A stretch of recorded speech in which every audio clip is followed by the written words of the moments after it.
Welcome students. मेरा आज का ये video Cartesian products of set and relation के ऊपर बेस्ड है। इससे पहले भी आपने मेरी वीडियो देखे होंगे। अगर आपको मेरा वीडियो पसंद आए तो इसे लाइक करना और शेयर करना ना भूलें। साथ ही मेरे channel mathematic concept by Mahendra Vikram Singh को सब्सक्राइब करना भी ना भूलें। तो आज का हमारा कंसेप्ट है Cartesian product and relation. Cartesian product शुरू करने से पहले हम एक शब्द आपको यहाँ बताना चाहेंगे। वर्ड है ऑर्डर्ड पेयर। ऑर्डर्ड पेयर, ये ऑर्डर्ड पेयर क्या होता है? पेयर का मायने आप जानते हैं, जिसके अंदर एटलीस्ट टू थिंग्स आती हैं, दो चीज़ें आती हैं, उसको हम ऑर्डर्ड पेयर कहते हैं। जिसके अंदर दो चीज़ें आती हैं उसको पेयर बोलते हैं। और इसका सबसे बेस्ट एग्जाम्पल हम आपको बताते हैं, जब आप कोऑर्डिनेट ज्योमेट्री पढ़ते हैं तो उसके अंदर जब हम पॉइंट शो करते हैं तो पॉइंट होता है, कोई पॉइंट शो करने के लिए हम एक्स कॉमा वाई से उसको शो करते हैं।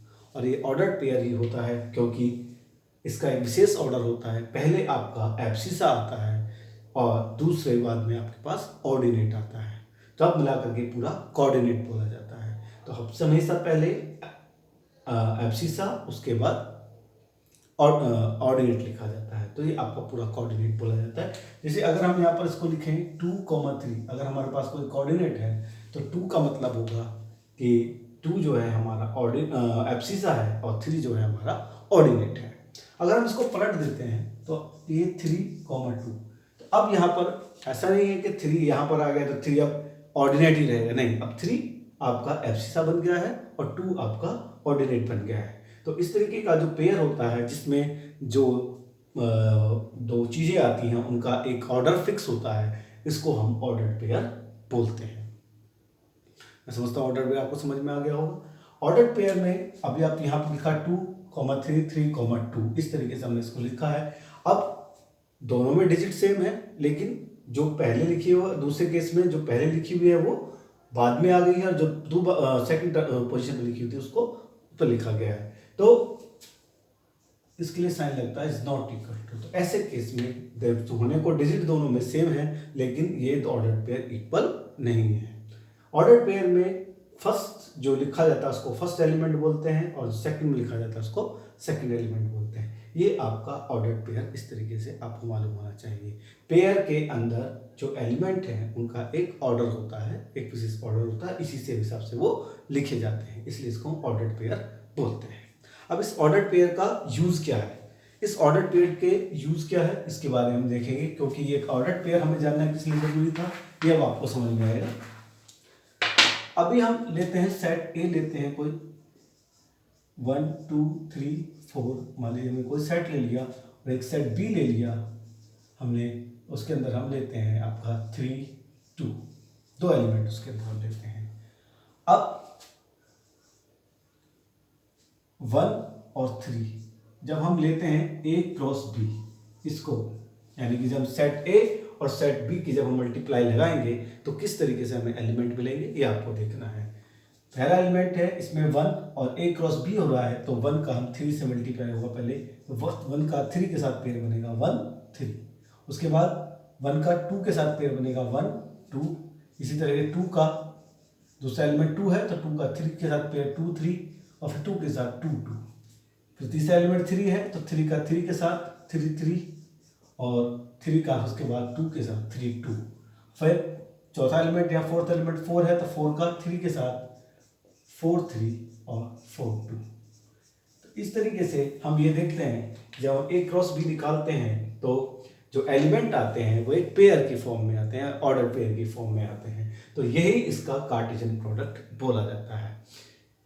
अब इसको हम पलट कर लिखते हैं। मान लीजिए हम बी क्रॉस ए करते हैं, तो बी क्रॉस ए करने पर जब बी का ए से कार्टेशियन प्रोडक्ट किया जाएगा, तो हम अब पहले बी के एलिमेंट लेंगे।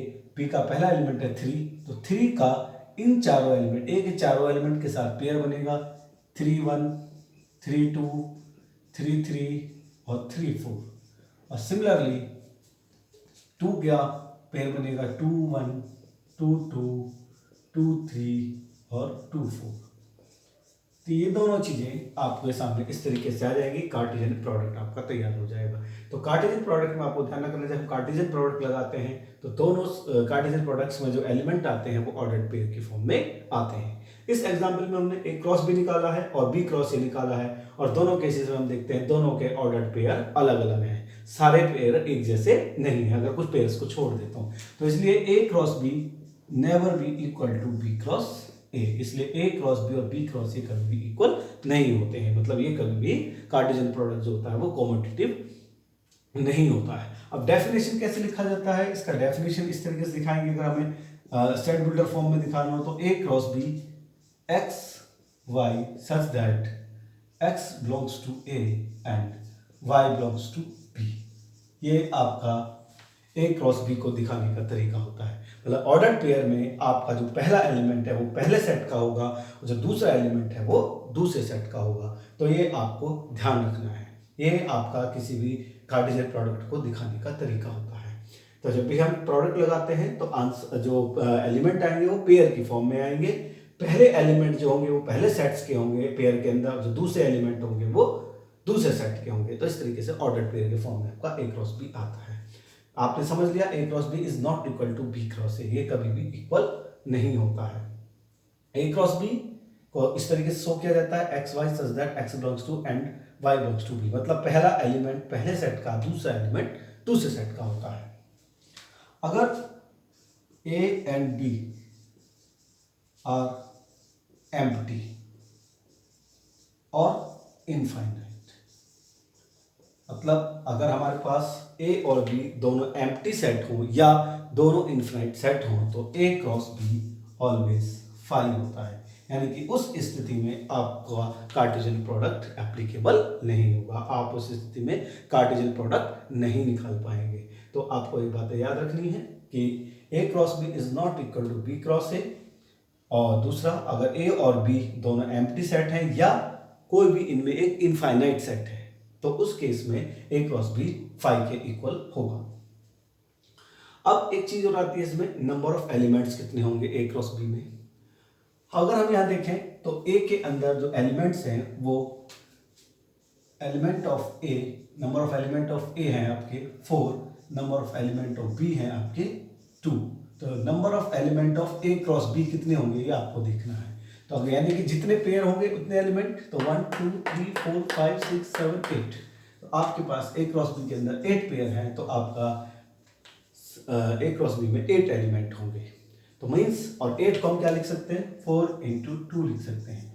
मतलब कहने का ये है कि अगर हमें ए क्रॉस बी में कार्टेशियन प्रोडक्ट में नंबर ऑफ पेयर्स पता करना है तो ए और बी में जितने भी एलिमेंट्स हैं उनकी हम मल्टीप्लाई लगा देंगे, वो जो आंसर आएगा वही ए क्रॉस बी, उनका मल्टीप्लिकेशन का जो आंसर आएगा वही ए क्रॉस बी में नंबर ऑफ एलिमेंट्स को शो करेगा। तो ए क्रॉस बी यानी कार्टेशियन प्रोडक्ट आपको क्लियर हो गया होगा। कार्टेशियन प्रोडक्ट में आंसर जो एलिमेंट आते हैं वो पेयर फॉर्म में आते हैं। ए क्रॉस बी कभी भी बी क्रॉस ए के इक्वल नहीं होता है। अगर ए और बी दोनों एम्प्टी सेट है या इनफाइनाइट सेट है तो ऐसे केस में ये आपका हमेशा फाई आएगा। और अगर हमें नंबर ऑफ एलिमेंट्स चाहिए ए क्रॉस बी के अंदर तो वो आपका ए में एलिमेंट और बी में एलिमेंटों के मल्टीप्लिकेशन के इक्वल होगा। तो ये आपको ध्यान रखना है। तो आपका कार्टेशियन प्रोडक्ट क्लियर हो गया। अब हम दूसरे कंसेप्ट पे चलते हैं जो ऑर्डर्ड पेयर के ऊपर बेस्ड था हमारा। कार्टेशियन प्रोडक्ट और कार्टेशियन प्रोडक्ट पे बेस्ड होगा नया कंसेप्ट रिलेशन। रिलेशन क्या होता है? रिलेशन आप जानते हैं हमारे जीवन में बहुत सारे रिलेशंस होते हैं। सोशल रिलेशंस होती हैं, सिस्टर ब्रदर का रिलेशन होता है, फादर सन का होता है, मदर सन का होता है, तो टीचर और स्टूडेंट्स का होता है। ऐसे बहुत सारे रिलेशंस हमारी लाइफ में होते हैं। लेकिन हम मैथमेटिकली रिलेशन कैसे समझेंगे? जैसे मैथमेटिकल रिलेशन आप ले सकते हैं, दो लाइनें हैं, एक लाइन दूसरी लाइन के ऊपर परपेंडिकुलर है या एक लाइन दूसरी लाइन के पैरेलल है, इस तरीके से मैथमेटिकल रिलेशन हो गया। यानी कि और ये कह सकते हैं एक नंबर दूसरे नंबर से कुछ ज़्यादा हो सकता है, कुछ कम हो सकता है, तो ये उनमें रिलेशन होगा। अब इस रिलेशन को अच्छी तरीके से समझने का प्रयास करेंगे। अब हम एक एग्जाम्पल लेते हैं। कुछ सेट ए ले लीजिए और मैं इसमें कहता हूँ राम, लक्ष्मण, भरत, शत्रुघ्न। और एक दूसरा सेट लेता हूँ बी, सीता, उर्मिला, मांडवी और श्रुत, कीर्ति। ठीक है, तो ये आपके पास रिलेशन दो सेट हैं ए और बी। अब यहाँ मैम रिलेशन को कैसे डिफाइन करेंगे? अगर मैं आपसे कहता हूँ कि आप इनका कार्टेशियन प्रोडक्ट निकालिए तो ए क्रॉस बी, आप ए क्रॉस बी निकालने जाएंगे तो आपको एक पेयर्स मिलेंगे, राम, सीता, राम, उर्मिला, राम, मांडवी।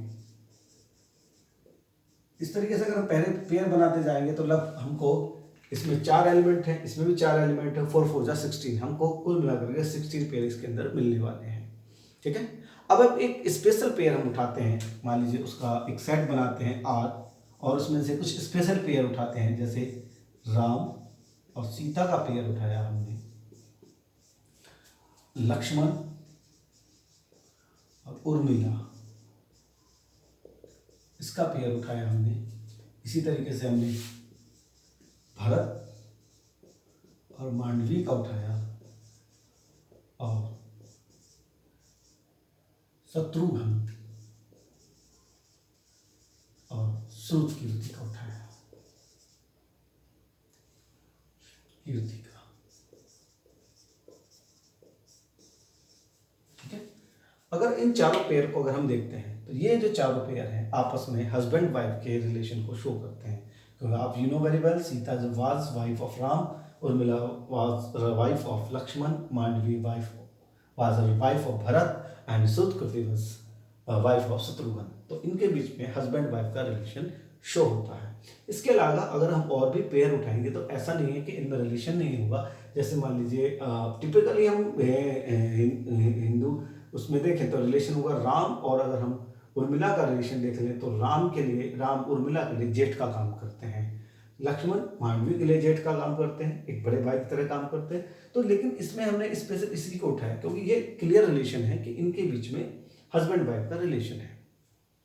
अब ये जो पेयर आए हैं, इस रिलेशन के हस्बैंड वाइफ के जो रिलेशन के जो पेयर आए हैं वो कहाँ से आए हैं? ए क्रॉस बी से आए हैं। तो इसका मतलब जो आर है वो ए क्रॉस बी का सबसेट होगा। ठीक है, तो इस तरीके से हमने देखा जो रिलेशन होता है वो कार्टेशियन प्रोडक्ट का सबसेट होता है। तो आपकी जो मैथमेटिकल डेफिनेशन है वो ये होगी, set A relation set A to B relation such that A set A to set B. अगर हमको दिखाना है सेट ए से सेट बी में रिलेशन होगा तो वो जो होगा वो आर जो होगा वो सबसेट होगा ए क्रॉस बी का, ए क्रॉस बी का हमेशा सबसेट होगा। तो डेफिनेशन मैथमेटिकली ये आ जाती है जो आपके बुक्स के अंदर भी लिखी हुई है, relation is a subset of A cross B. ठीक है, तो ये आपका डेफिनेशन क्लियर हुआ। आप जब भी आप कोई रिलेशन दिखाते हैं तो रिलेशन आर पेयर में आएगा, जैसे मान लीजिए एक्स कॉमा वाई है, और तो एक्स बिलोंग्स टू ए होगा and y belongs to B होगा। और इसको ऊपर दिखा देते हैं, R such that A relation set A to set B. तो सेट ए और सेट बी में एक रिलेशन इस तरीके से दिखाया जाएगा, x y, x belongs to A and y belongs to B, जो भी आपका पेयर होगा। यानी कि सिंपली अगर हम देखेंगे जब सेट ए और सेट बी के एलिमेंट किसी नियम के द्वारा, किसी तर्क के द्वारा आपस में रिलेट होते हैं तो वो उसका रिलेशन बन जाता है। तो ये आपका रिलेशन हुआ। अब आप ये जान गए जो डेफिनेशन है वो रिलेशन की वो है कि relation is a subset of A cross B, मतलब किसी भी दो सेटों के कार्टेशियन प्रोडक्ट का सबसेट होता है रिलेशन। तो टाइप्स ऑफ रिलेशन बन जाते हैं इसके बेस पर, क्योंकि आप जानते हैं empty set is subset of every set. The subset her empty set जो होता है वो अब हर किसी का सबसेट होता है, अब हर किसी सेट का सबसेट होता है। तो इसका मतलब एम्प्टी जो सेट होगा वो ए क्रॉस बी का भी सबसेट होगा, मतलब फाई जो होगा is a subset of A cross B. और इसका मतलब इसको हम कहते हैं, इसलिए हम फाई को कहते हैं, बोलते हैं एम्प्टी रिलेशन, एम्प्टी रिलेशन, इसको एम्प्टी रिलेशन बोला जाता है। दूसरा, इसी सबसेट की कहानी के ऊपर, सबसेट के कंसेप्ट के ऊपर एक और हम बात जानते हैं, every set is subset of itself. इस बात को भी आप जानते हैं, हर सेट अपने आप का सबसेट होता है। तो इसका मतलब क्या होगा, A cross B is subset of A cross B. ठीक है, तो इस कंडीशन में इसको बोला जाता है यूनिवर्सल रिलेशन, यूनिवर्सल रिलेशन, इसको हम यूनिवर्सल रिलेशन बोलते हैं। ठीक है, एक और आता है तीसरा, आइडेंटिटी रिलेशन। ये क्या होता है? आइडेंटिटी रिलेशन में कुछ खास नहीं होता है। मान लीजिए कोई सेट रिलेशन आर है इस तरीके से, और एक्स वाई है, और x बिलोंग्स टू ए मान लीजिए, y बिलोंग्स टू b मान लीजिए, and x equal to y, मतलब दोनों के एलिमेंट, दोनों फर्स्ट और एलिमेंट सेकंड एलिमेंट जो दोनों अगर इक्वल होते हैं तो उसको हम आइडेंटिटी रिलेशन बोलते हैं। चौथा आपके सामने आता है, ये आइडेंटिटी हो गया, और इसके बाद आपके सामने आता है इनवर्स रिलेशन। इनवर्स क्या होता है? इनवर्स रिलेशन में मान लीजिए आपको कोई रिलेशन आर गिवन है, A B, such that A belongs to A और बी बिलोंग्स टू बी। तो आर इनवर्स जो रिलेशन होगा वो इस तरीके से होगा, B A such that B belongs to B, A belongs to A, and pair A B belongs to R. मतलब किसी सेट का इनवर्स सेट निकालना है तो उसके जो एलिमेंट्स हैं उनको इंटरचेंज कर दीजिए, तो वह उसका इनवर्स रिलेशन निकल करके आ जाएगा। ये अभी कुछ 4 सिंपल रिलेशन थे, इससे रिलेटेड और बेस टाइप ऑफ रिलेशन और भी है, वो मैं आपको अगले वीडियो में बताऊंगा। तो ये 4 रिलेशन इससे संबंधित आपको याद रखने हैं, आपको ध्यान देना है। अब 3 कंसेप्ट और 3 पॉइंट और हैं, उनके बारे में हम बात कर लेते हैं, तो उससे हमारे सब कुछ क्लियर हो जाएगा। मान लीजिए एक सेट हमारे पास है A, और उसके अंदर एलिमेंट है 1 2 3 4 5 6, और एक रिलेशन आपको इसको डिफाइन किया जाता है कि x y such that y equals x plus 1 and x y belongs to A, यानी दोनों के दोनों सेट आपके इसमें बिलोंग करते हैं। तो यानी कि दोनों एलिमेंट जो है x और y, जो दोनों एलिमेंट है वो A से ही आने हैं। तो इन्होंने एक रिलेशन दिया है y is equal to x plus 1। तो यहां से शुरू करेंगे, जब हम x की वैल्यू 1 लेंगे तो हमें y का वैल्यू 2 मिलेगा, जब x की वैल्यू हम 2 लेंगे तो y का वैल्यू हमको 3 मिलेगा, x की वैल्यू 3 लेंगे तो y का वैल्यू 4 मिलेगा, x का वैल्यू 4 होगा तो y का 5 होगा, x की वैल्यू 6 होगी तो y की वैल्यू 7 होगी। लेकिन दिक्कत क्या होगी कि अगर हम यहाँ पर देखें, जब हम x की वैल्यू 5 लेंगे तो y की वैल्यू हमें 6 मिलेगी, और जब x की वैल्यू 6 लेंगे तो y की वैल्यू 7 मिलेगी। लेकिन रिलेशन खुद कहता है आपसे x y such that y is equal to x plus 1 but x y belongs to a, मतलब दोनों एलिमेंट a से रिलेट करने चाहिए। जब हम y की वैल्यू 7 लेंगे, 7 तो इसके अंदर आता नहीं, तो इसको ये फॉलो अप नहीं करेगा। तो इसका मतलब हमें कहाँ रुक जाना है, यहीं पर रुक जाना है। तो x की वैल्यू 5 तक हम लेंगे और y इज इक्वल टू 6, यानी कि इस रिलेशंस के जो एलिमेंट होंगे पेयर इस तरीके से मिलेंगे 1 2 2 3 3 4 4 5 5 6, इस तरीके से हमको ये आपके पेयर हमें यहाँ पर इस रिलेशन के अकॉर्डिंग हमें पेयर मिल जाएंगे। जब हमारे पास रिलेशन तैयार हो जाता है तो 3 वर्ड हमारे सामने आते हैं। एक वर्ड होता है डोमेन, दूसरा वर्ड आपके सामने आता है रेंज, और तीसरा वर्ड आपके सामने आता है कोडोमेन। अब ये तीनों चीजें क्या होती हैं, अच्छे बेहतर तरीके से जानने के लिए इसमें एक डायग्राम भी ड्रॉ कर लिया जाता है। मान लीजिए इस तरीके से आपने दो अपने सर्कल ड्रॉ कर लिए, ये set A to set A ही है आपका रिलेशन, इसमें एलिमेंट है 1 2 3 4 5 6, इसमें है 1 2 3 4 5 6, लेकिन हम देखते हैं 1 3 से 2 से रिलेट होता है, 2 3 से रिलेट होता है, 3 4 से होता है, 4 5 से होता है, 5 6 से होता है। ठीक है, तो अब हम ये देखेंगे जब हम रिलेशन तैयार कर देते हैं तो रिलेशन तैयार होने के बाद जितने भी पेयर के अंदर जितने भी पहले एलिमेंट हैं वो सब के सब डोमेन में आते हैं, तो उनको क्या कहा जाता है, डोमेन कहा जाता है। तो यहाँ डोमेन की बात करें तो 1 2 3 4 5 ये आपका डोमेन है। इसको अच्छे से समझिएगा, क्योंकि जब आप फंक्शन समझेंगे तो फंक्शन को ये और मॉडिफाई करने के जब हम करेंगे तो आपको अच्छे से और समझ में आएगा। जब तो डोमेन हुआ आपका 1 2 3 4 5, मतलब रिलेशन के अंदर जो पहले एलिमेंट हैं वो सब के सब डोमेन के अंदर आएंगे। जो सेकंड एलिमेंट होते हैं उनको हम रेंज बोलते हैं। रेंज हुआ 2 3 4 5 6, यानी इस रिलेशन के लिए जो रेंज है, जो सेकंड एलिमेंट है 2 3 4 5 6, वो आपका रेंज का काम करेंगे। कोडोमेन क्या होता है? कोडोमेन जो होता है यहाँ पर ए है, सेट ए, मतलब ए टू ए कहा जब जाता है तो जो दूसरा सेट होता है वो कोडोमेन का काम करता है। और जो रेंज होती है वो कोडोमेन हो गया। अगर हम रेंज के एलिमेंट देखें तो वो ए के अंदर से आते हैं, तो हमेशा रेंज याद रखिएगा, range is always subset of codomain. Range हमेशा जो होती है वो कोडोमेन की सबसेट होती है। तो अब 3 वर्ड हुए, डोमेन, रेंज और कोडोमेन।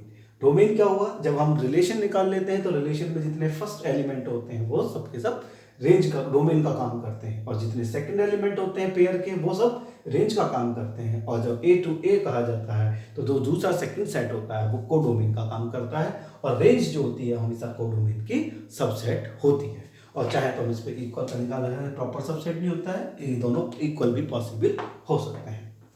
तो ये आज का कंसेप्ट रहा, ऑर्डर्ड पेयर, कार्टेशियन प्रोडक्ट और रिलेशन। वीडियो पसंद आई हो तो लाइक और शेयर करना ना भूलें। साथ ही मेरे channel mathematics concept by Mahendra Vikram Singh को भी सब्सक्राइब करना ना भूलें। धन्यवाद।